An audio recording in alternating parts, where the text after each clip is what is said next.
Le podcast de la CPTS Paris 8. Nina Bataille, bonjour. Bonjour. Alors Nina Bataille, vous êtes coach professionnel, ou plus exactement coach pour entreprises, pour dirigeants et entreprises. Est-ce que tu peux nous expliquer déjà en quoi consiste ton travail ? Alors, mon travail consiste à accompagner des professionnels pour les aider à se sentir plus à l'aise dans leurs fonctions, que ce soit des managers ou des collaborateurs, parce qu'ils vont avoir par exemple des problèmes de gestion du stress, de prise de parole en public, de relations avec les autres. Donc le management, c'est bien la relation à l'autre. Par exemple, voilà. Et ça peut être très individuel ou en groupe, en équipe. Alors, je t'ai demandé de venir, parce que quand je dis entreprise, nous, on est dans la santé. Or, dans la santé, il y a quand même beaucoup d'établissements de santé, des dispensaires, des groupes de médecins qui se réunissent et qui finissent par former des maisons de santé pluridisciplinaires, avec beaucoup de monde qui y travaille. Et là aussi, on peut avoir besoin éventuellement d'un coaching. Absolument. Pourquoi ? Parce que aujourd'hui, on en discutait, la médecine forme de façon très technique au savoir-faire, au savoir et au savoir-faire. Pas trop au savoir-être. Alors, je ne suis pas médecin, mais je sais ce que j'ai cru comprendre. Or, et ça peut aboutir à une médecine qui est très centrée sur le traitement et la maladie, et pas tellement sur le patient. On sait que pour avoir toutes les chances de guérison, c'est très important de prendre soin aussi de la relation qu'on va avoir avec son patient, etc. De guérison pour qu'il ait un bon moral et aussi pour qu'il suive son traitement. Il y a une phrase d'un docteur qui est aussi coach, qui est médecin en médecine interne et en néphrologie en Suisse, qui s'appelle Jean-Marc Desmet, qui dit « Ce n'est pas que les gens ne savent pas ce qu'ils doivent faire, c'est qu'ils ne font pas ce qu'ils devraient faire. » Donc, pour faire ce qu'ils devraient faire, je pense qu'il y a quelques techniques qui sont très efficaces en coaching. On le voit bien avec nos clients et qui peuvent être appliquées aux patients.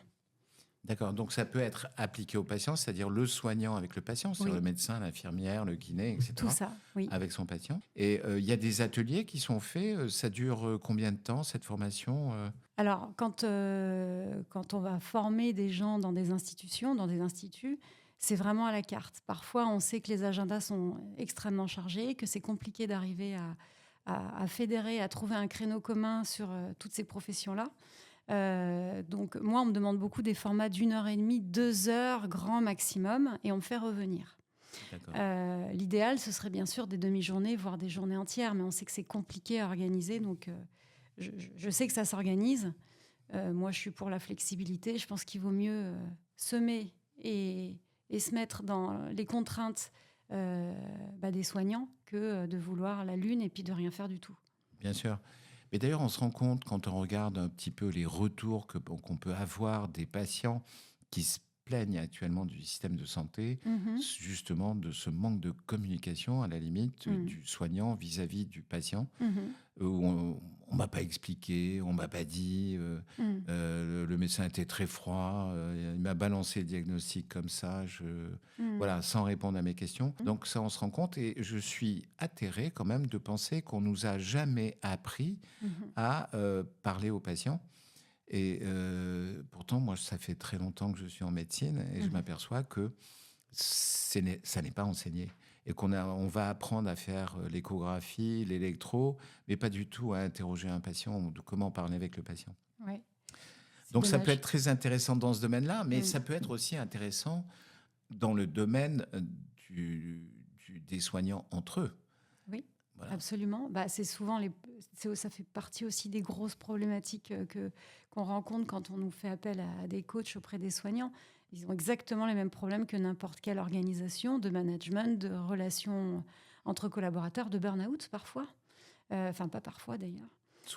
Souvent. Malheureusement, souvent parce que c'est des gens qui sont passionnés, qui sont dans des vocations, qui donnent beaucoup, donc qui sont un peu plus fragiles, un peu plus sujets à ça aussi, à ce type de problématique.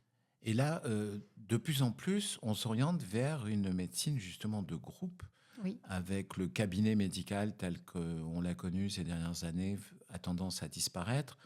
On voit bien les jeunes médecins qui sortent de l'hôpital maintenant, ils ont envie de travailler plutôt dans des institutions ou des groupes.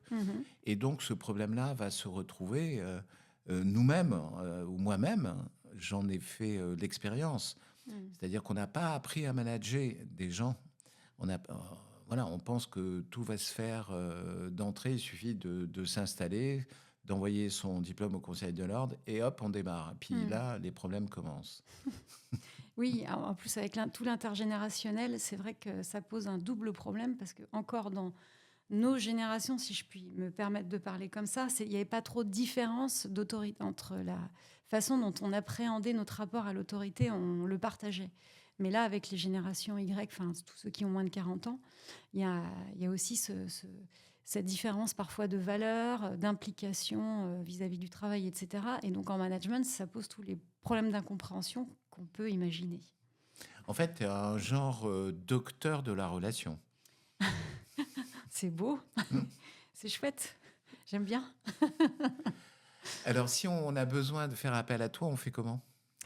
J'ai un site internet et avec ninabataille-coaching.com et c'est facile, il y a mon numéro de téléphone, il y a mon agenda qui est ouvert comme celui d'un médecin. On peut prendre rendez-vous Alors, c'est directement. pas Doctolib, mais c'est... Non. Ah non, parce qu'on n'est pas docteur.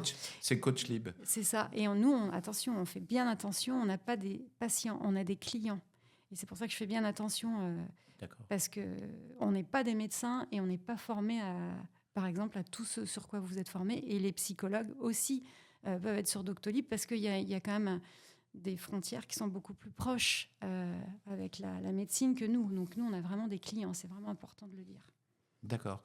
Et en fait, toi, tu as une formation, et il faut avoir une formation un petit peu psychologie, de sociologie peut-être aussi, je ne sais pas. On est formé surtout à des outils de coaching, oui, des outils de management, des outils de coaching, plein de techniques différentes pour coacher en individuel ou en équipe.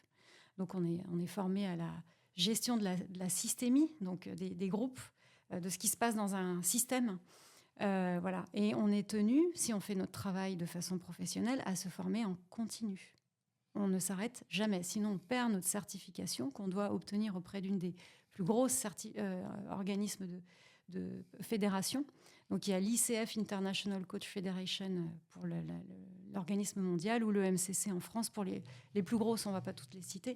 Mais des coachs qui ne sont pas certifiés, comme c'est un métier sur lequel il n'y a pas vraiment de diplôme reconnu, c'est embêtant parce que du coup, ça veut dire qu'on ne sait pas trop à quoi ils sont formés, quel est leur niveau. Donc, pour les tout. gens qui veulent rechercher sur Internet un coach pour leurs propres besoins, il faut qu'ils vérifient quand même si ce coach est certifié, et ça, Oui. c'est signifié quelque part. Oui, parce qu'on l'utilise quand on a le badge ICF, on le met, et puis après, on met les badges de tout ce qu'on a, toutes les formations qu'on a obtenues en général.